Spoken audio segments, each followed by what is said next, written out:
Have you ever gazed at the night sky and wondered if there's intelligent life out there? And if there is, wouldn't it be absolutely fantastic to meet them, perhaps for an intergalactic coffee or just some good old cosmic banter? Well, not so fast. Today we're diving deep into the theories and ideas of why meeting extraterrestrial life might not be the best thing for us. The vastness of our universe is truly mind-boggling. With billions upon billions of stars, many of which have their own planetary systems, the question arises, where is everyone? Why haven't we found signs of intelligent life? Or why haven't they found us? This puzzling conundrum, sometimes referred to as the Fermi Paradox, poses the question, if the universe is so big, shouldn't there be evidence of intelligent life out there? Enter the Great Filter Theory. This theory offers a possible solution to the Fermi Paradox. It suggests that there's a stage or multiple stages in the evolutionary process of life that act as a sort of bottleneck, preventing species from further advancing or even causing them to go extinct. Imagine the path to cosmic intelligence as a series of steps. These steps could include the formation of planets, the emergence of simple life, then complex life, the development of intelligence, and eventually the creation of technology capable of cosmic communication or travel. If every one of these steps was easy and inevitable, our universe should be teeming with life. However, the Great Filter Theory posits that one of these steps, or perhaps more than one, is incredibly improbable. It's a filter that prevents most potential life from advancing to the next stage. Now, this theory can be both comforting and unsettling. If the Great Filter is behind us, perhaps in the leap from non-life to life or from simple to complex organisms, then we might be one of the few, if not the only, civilizations that made it through. That would mean the universe is ours to explore with little worry about encountering advanced alien civilizations. On the other hand, if the Great Filter lies ahead of us, it means our civilization is headed towards some insurmountable challenge. This could be anything from self-destruction via war, catastrophic environmental collapse, or any other number of unforeseen challenges that have doomed other civilizations before us. In the realm of interstellar interactions, a fascinating concept emerges, one that reflects past human histories, the Dependency Paradox. When two civilizations of vastly different technological levels meet, there's a chance that the less advanced society becomes heavily reliant on the superior technology of the more advanced civilization. Drawing parallels from our own history, when indigenous communities encountered technologically advanced colonizers, they were often introduced to new tools, weapons, and methods that, while advantageous, led to a dependency. Traditional skills and techniques passed down through generations were quickly abandoned in favor of the new technology. But this shift came at a cost. These societies became vulnerable, losing autonomy and self-sufficiency. Now let's elevate this scenario to a cosmic scale. If humans were to depend heavily on alien technology, we might experience a profound societal change. The rapid introduction of such superior tech might lead to the abandonment of our own innovative pursuits. Why invent or innovate when technology from a more advanced civilization is readily available? Furthermore, with dependency comes vulnerability. If for any reason the advanced civilization withdraws or restricts access to their technology, the less advanced society, in this case us, might find itself in a precarious situation. Societies, infrastructures, and systems built upon and adapted to the alien technology might collapse or malfunction without it. Additionally, such a dependency could have profound psychological effects. The sense of inferiority, the loss of self-reliance, and the overshadowing of human achievements by alien wonders might lead to a collective identity crisis. Who are we in a universe where our accomplishments seem trivial compared to those of extraterrestrial beings? The universe, vast and teeming with endless possibilities, may harbor civilizations that, should they ever cross our path, might have intentions that are difficult for us to fathom. The intentions of an alien species, especially one that can traverse galaxies and has advanced far beyond our comprehension, are a pressing concern in any potential first contact scenario. When we reflect upon our own history, encounters between societies of differing technological levels rarely ended favorably for the less advanced culture. Often, such meetings were characterized by conquest, resource extraction, or unintentional harm, such as the spread of diseases. If our history is any lesson, it's that the balance of power and intent plays a significant role in the outcomes of first contacts. Now think about a civilization advanced enough to reach our planet from the distant corners of the cosmos. The sheer technological prowess required for interstellar travel would indicate capabilities beyond our understanding. But technology alone doesn't dictate intentions. While it's hopeful to imagine that any society which has achieved such advancements would have also evolved beyond aggression or territorial conquests, we cannot be certain. A civilization might seek resources unique to our world, be it water, minerals, or even something as abstract as information. They might see Earth as a suitable colony, or perhaps a strategic vantage point in a larger cosmic plan. On the more benign side, their intentions could be purely scientific. To them, we might be a curious case study, a species to be observed and documented, much like how we study less developed species on Earth. But even benign intentions can have unintended consequences. An alien civilization might not understand the intricacies and fragilities of our ecosystems, societies, and individuals. It's also worth considering the scenario where they might be escaping some cosmic calamity, or are refugees searching for a new home.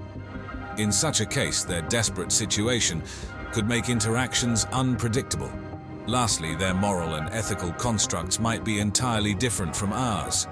Concepts of right and wrong, shaped by their unique evolutionary history and societal growth, could vary greatly from human norms. What they might see as an act of kindness or necessity, we might perceive as an act of aggression or vice versa. Thus, the crux of the matter is not just the discovery of extraterrestrial life, but understanding and navigating their intentions, hoping that mutual respect and universal codes of ethics guide our interactions. Imagine for a moment two worlds colliding, not in the astronomical sense, but on the microscopic front. The alien life we imagine often involves technologically advanced beings or massive spaceships, but rarely do we contemplate the minute, unseen life forms they might carry, their microbial companions. Throughout human history, the spread of diseases has profoundly influenced civilizations. When travelers from different continents met, they didn't just exchange cultural and technological ideas. They also unknowingly shared viruses and bacteria. These unintended exchanges led to outbreaks like smallpox in the Americas after European arrival. The native populations, having never been exposed to such diseases, had no immunity. The results were often catastrophic. Now extrapolate this to a galactic scale. Meeting alien life forms might introduce us to entirely new biological systems. These extraterrestrial organisms, whether harmful in their native environment or not, could have unpredictable effects on Earth's biosphere. It's not just about potential pathogens harming us. Humans might have reactions to alien life at the fundamental cellular or molecular level. Proteins, enzymes, or even chemical compounds foreign to our biology might trigger unforeseen responses in our bodies. Conversely, human microbes might pose a threat to them. What's benign to us might be deadly for them. This inter-exchange of biological material might lead to a scenario where both parties unintentionally harm each other despite peaceful intentions. Moreover, these alien microbes, if they find Earth's environment hospitable, might become invasive species. They could outcompete, prey on, or bring diseases to native species, causing ecological imbalances. We've seen the profound effects of introducing non-native species to new ecosystems on Earth. Alien organisms with no natural predators or controls here could proliferate uncontrollably. There's also the aspect of our planet's environment. If these microbes play a role in their planet's atmospheric balance or any other critical environmental process, their introduction to Earth might have large-scale effects on our climate, weather patterns, or even the composition of our atmosphere. Throughout history, different cultures on Earth have experienced dramatic upheavals when encountering another society with vastly different beliefs, technologies, or ways of life. We can look back at instances of first contact between indigenous peoples and technologically advanced explorers as a small-scale model of what could happen on a galactic scale. These meetings have often resulted in misunderstandings, unintended consequences, and even the unintended destruction of one of the cultures. Now let's magnify this scenario to the interstellar scale. Imagine the vast differences that might exist between our human society and an alien civilization that has evolved independently, possibly for millions or even billions of years. The differences in our communication methods, perceptions, emotions, societal norms, and priorities might be insurmountably vast. The sheer act of comprehending and understanding their intentions, philosophies, and technology could be overwhelming, leading to profound cultural shock. We are creatures of habit, shaped by our evolutionary lineage, environmental pressures, and societal structures. Confronting beings who might not share any of these evolutionary or societal histories with us could challenge the very core of our understanding and beliefs. Moreover, their technological advancements could make our most cutting-edge tech look rudimentary in comparison. And just as the indigenous tribes of our world were awestruck and overwhelmed by the technology of explorers, humans might find themselves in a similar position, but on a cosmic scale. This vast difference in technology could lead to a power imbalance. Even if the alien civilization has peaceful intentions, their mere presence and advanced abilities could inadvertently disrupt our societal structures, economies, and technologies. Extraterrestrials, beings from beyond our world, have often dominated our imagination and storytelling. But what if some of these stories are more than just tales? What if governments around the world had opportunities to capture these mysterious visitors? Let's delve into some historical events where perhaps governments might have had the chance to capture aliens. Let's hop across the pond to late December 1980 in Suffolk, England, Rendlesham Forest to be exact, a place that would soon earn the nickname Britain's Roswell. Why, you ask? Well, grab your flashlight and follow me into the heart of this captivating mystery. It all began a few days after Christmas at RAF Woodbridge, a US Air Force base. Security personnel, including the now famous John Burroughs and Jim Penniston, reported mysterious lights descending into the forest. Thinking it might be a downed aircraft, a team was sent to investigate, but what they discovered wasn't a crashed plane. It was something far stranger. As the servicemen ventured deeper into the woods, they described seeing a triangular craft resting on 3 legs. Penniston even claimed to have touched the object, describing it as warm, with strange symbols not unlike the hieroglyphs in the Roswell debris. The craft then ascended, leaving behind 3 indentations in the ground and increased radioactivity, which later investigations confirmed. But the story doesn't end there. 2 nights later, the lights returned. Deputy Base Commander Lieutenant Colonel Charles Holt decided to investigate personally. Accompanied by a team, Holt ventured into the forest with a Geiger counter and a voice recorder.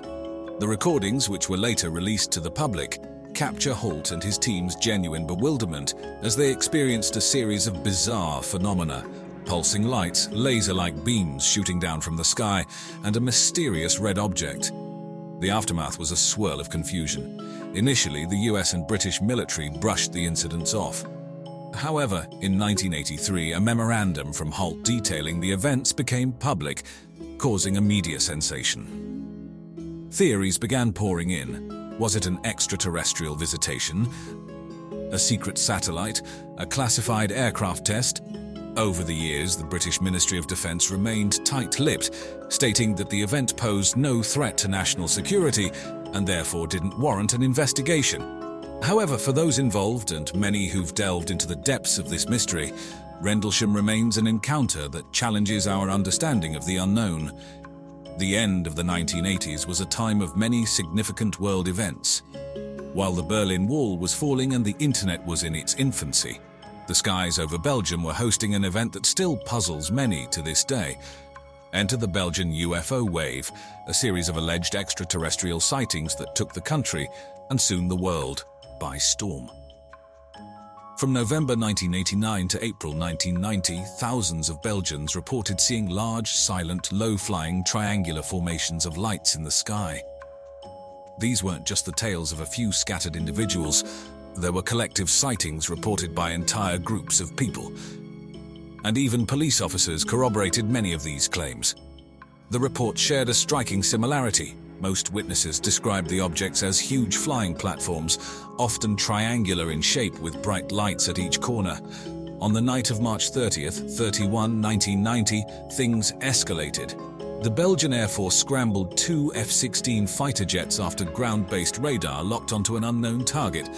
The target played a game of aerial cat and mouse with the jets, demonstrating remarkable maneuverability and speed.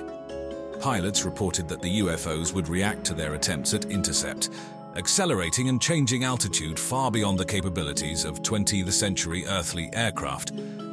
Several radar lock-ons were achieved by the jets, and at one point, the UFOs dropped from an altitude of 10,000 feet to 500 feet in mere seconds, a move that would have been fatal to any human pilot due to the G-force. This baffling and dangerous maneuverability, combined with the sheer number of sightings, made it hard to dismiss the events as mere hallucinations or hoaxes. Adding gravitas to the sightings, General Wilfried de Brouwer, the deputy chief of the Belgian Air Staff, held a press conference where he confirmed the military's inability to identify the nature, origin, or intentions of the high-speed objects.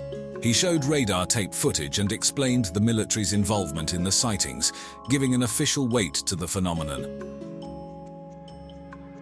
However, as with all things UFO, skeptics have their counter-arguments. Some suggest that the sightings could be attributed to a combination of mass hysteria, misidentifications of stars and planets, or even secret military aircraft tests. The Belgian Wave has been compared to other historical UFO flaps, where a kernel of genuine mystery gets amplified by media hype and public anxiety. Still, what makes the Belgian UFO Wave stand out is the sheer number of witnesses, the corroboration by police and military personnel, and the undeniable radar evidence. More than 3 decades later, the events remain one of the most well-documented and yet inexplicable UFO episodes in history. Whatever was in the skies over Belgium in that fateful winter, it left behind a legacy of awe, wonder, and enduring mystery. The year 1997 was poised to be significant for its technological advancements and the evolution of the internet.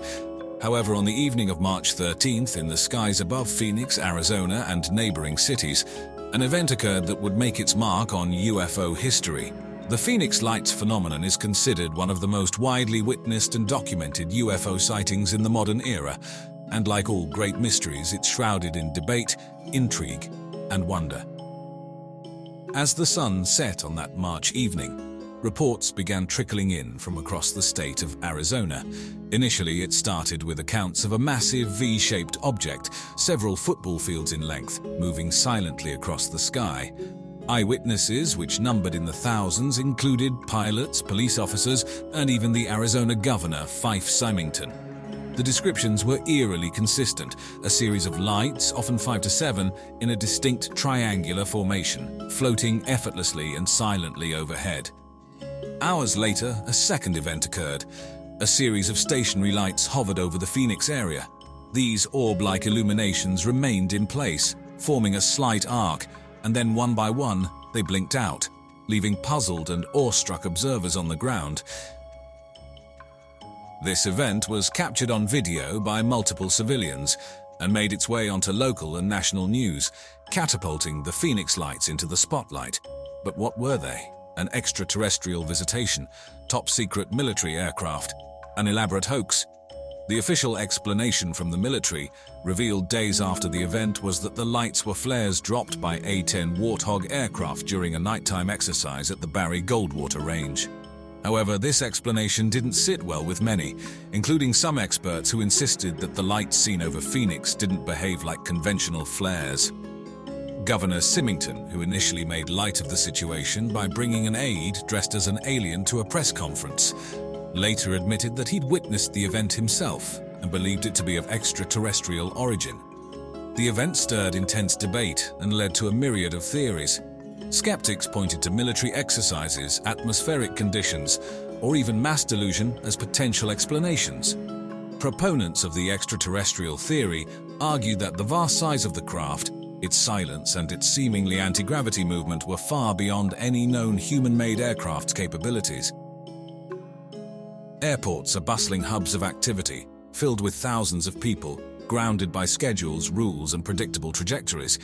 Yet on November 7, 2006, the usual humdrum of flights and routine announcements at Chicago's O'Hare International Airport was disrupted by something quite extraordinary, something quite unearthly. As the day progressed, workers at one of the world's busiest airports noticed a peculiar dark grey metallic object hovering silently above Gate C-17. This unidentified flying object was neither broadcasting a transponder signal nor communicating with the air traffic controllers, not the typical behavior of an aircraft, especially in a strictly controlled airspace like that of O'Hare. According to multiple witnesses, which included seasoned pilots, mechanics, and airport personnel, this mysterious oval-shaped craft hovered for several minutes. Its presence was undeniable, stationary, deliberate, and apparently undisturbed by the winds or the roar of jet engines beneath. Even more intriguing was its sudden departure. Witnesses described the UFO shooting upwards at an incredible speed, piercing the thick cloud cover and leaving behind an almost perfect circular hole in its wake. This hole reportedly lingered for several minutes before clouds closed the gap, as if the sky itself was trying to mend a breach in its fabric. Now, when an event like this occurs at one of the world's major transport hubs, it's hard to keep it under wraps. Word quickly spread, and soon the sighting became national and international news. However, the official response from the Federal Aviation Administration was less than satisfactory for those seeking answers. They initially dismissed the event, attributing the sighting to a weather phenomenon, and stated that they weren't going to investigate. But the pressure from major news outlets, including the Chicago Tribune, eventually forced a more formal statement, albeit one that continued to emphasize a weather-related explanation. But the employees who witnessed the event weren't buying the weather explanation. They knew what they saw, and many were frustrated by what they felt was a dismissive approach by the authorities. Some witnesses even faced ridicule, with a few opting for anonymity, fearing professional repercussions. The 2006 O'Hare UFO sighting is significant not just because of where it took place, but also because of the sheer number of witnesses, many of whom were aviation professionals. When airport security was at an all-time high, an unidentified craft hovering above an airport terminal was unsettling, to say the least. As with many UFO events, skeptics and believers have waged battles over the validity and nature of the O'Hare sighting. But regardless of where one stands on the matter, the incident serves as a stark reminder. Sometimes the skies above us hold mysteries that challenge our understanding of the world and force us to consider possibilities beyond our everyday experiences. And as always, I hope you enjoyed our video today. Thanks for watching.